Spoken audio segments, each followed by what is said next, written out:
I mean, these people are pretty legit. They could say, look, we screwed up, we took down too much debt, we paid too much, we got very excited, but you know what, we have to right size, we have to make it so the company is competitive, and the way to do that is to offload something that really didn't fit, even though we said it fit. And the Randall step, it was, you know, the Randall logic, it wasn't logic at all. And, you know, like they say this stuff, and we sit there, and you guys fight the good fight, and then they come right back and say, oh, I'm not on the trading desk. This is owned by grandmothers. What an insult to their shareholders. Welcome, welcome, welcome. Welcome to our channel. And welcome to another one of our videos. Today we're going to discuss AT&T. They're taking the media out of AT&T. Now, some of you guys might remember that AT&T purchased these media assets for over $100 billion worth of assets, cash. This happened a number of years ago, and we're going to talk more about that. We'll cover the CNBC videos on the separation and what their thoughts are, the short interest, to include my price targets and the debt load. All links will be in the below description. If you're new to our channel, go ahead and click any of the money icons below to review our past videos. Smash the like button so other people can get the video in front of them, and subscribe. Let's get busy. Currently, I do not have AT&T. The market right now at 11 o'clock Central Eastern Time, AT&T is trading at about $29 a share. All the indices are down. The market cap currently right now is $207 billion. They have their EPS is minus. Their PE ratio is NA. Their share volume is about 64 million today compared to the average of 46 million. The analyst down here, the last analyst was on April 23rd, had an outperform. They have the low of $16 a share and the high 36 and the average $30. We're currently at 29. Now this was before the news of splitting up AT&T. Let's look at their current balance sheet. Their tangible book value is currently minus $119 billion. The shares currently issued is somewhere around 7 billion. Let's look at the short interest real quick. Here's AT&T short interest. It's only about 2% of float. Their average trading volume, they say, is 45 million. Outstanding shares, 7 billion shares out there. The short interest was an increase between March and April of about 8%. Let's listen to Jim's video here. Then we're going to go to another article on the merger. And then we'll go straight to the chart. And then we got another video. We saw what's happened now to Comcast stock in the past 24 hours. What's your take on all of it? If one more of these AT&T people say that I'm not a trader, I find that just so what an ill-advised strategy to come on our network and say that after pretty much having a CEO come on not that long ago and stand by the dividend, told us that is the dividend safe? What's going to happen? He said, well, the stock's going to go up and then the dividend will go down. The yield will go down. No, they cut the dividend. And the way that they did it was completely suboptimal. And the people who are selling it are the long-term holders who feel very betrayed.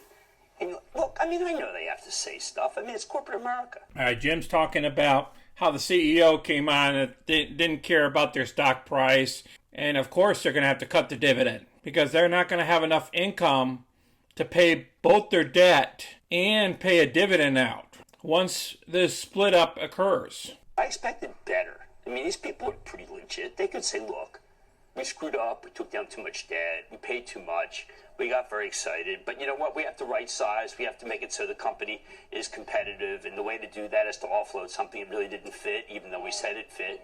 And the Randall step, it was, you know, the Randall logic. It wasn't logic at all. Okay, what is he saying? This media platform that they purchased it for over $100 billion. And now they're spinning it off for only about $49 billion. So they lost like $51 billion in this deal. So they shouldn't even have bought this media in the first place. I will put this video down below as well. Okay, here's the deal. AT&T's $43 billion deal with Discovery will help it reduce debt ahead of costly 5G build-out. AT&T will receive $43 billion. I thought it was 49. It was $43 billion through the deal. Of the telecom giant's shareholders will own 71% of the new company upon the close of the deal, which is expected to occur in mid-2022, while being tax-free to AT&T shareholders. The spin marks a quick turnaround for AT&T's media, with the company having acquired WarnerMedia back in 2018, and a deal valued more than $80 billion. But AT&T took on the debt for that acquisition. AT&T is going to get $43 billion to pay down debt, but they paid over $80 billion for the asset. Now, this is what the CEO is stating here.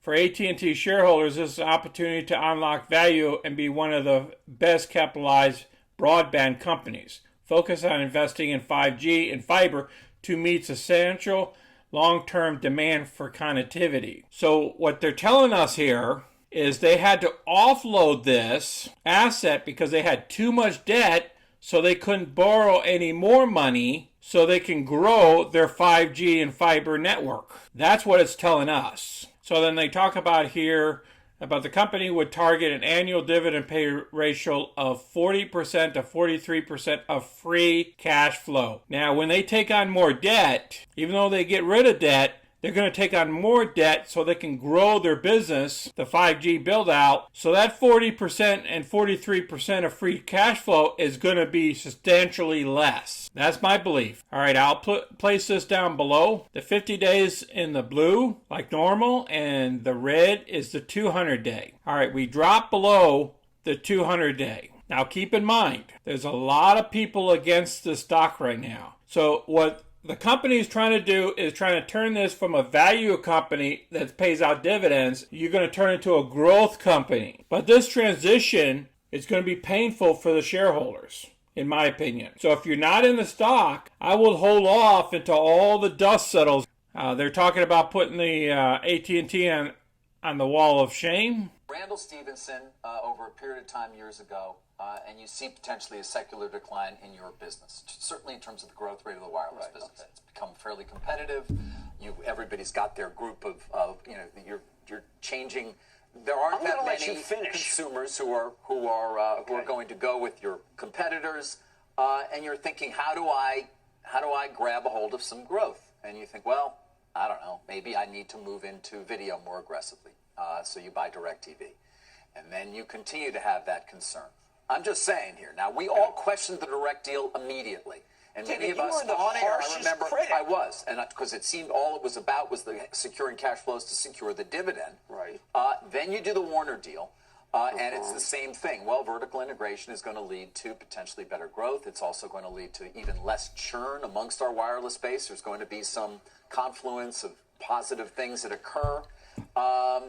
And you pay $107 billion, including debt, for. Okay, so it was $107 billion that they bought this for. I knew it was over $100 billion. They're telling you the logic that the CEO was thinking when they took on Warner in 2018. Warner, and of course you sit there for 2 years waiting to close the deal because the DOJ unexpectedly comes after you. Right.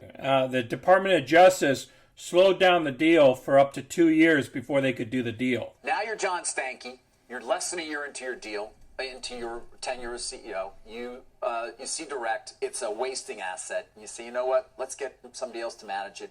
We'll still, maybe one day it can merge with Dish and create some value, but we're not going to do that deal. We don't want to do it Charlie Ergen. We'll let somebody else do it, but at least for our shareholders, they'll have an ability to participate should things actually come back. Okay.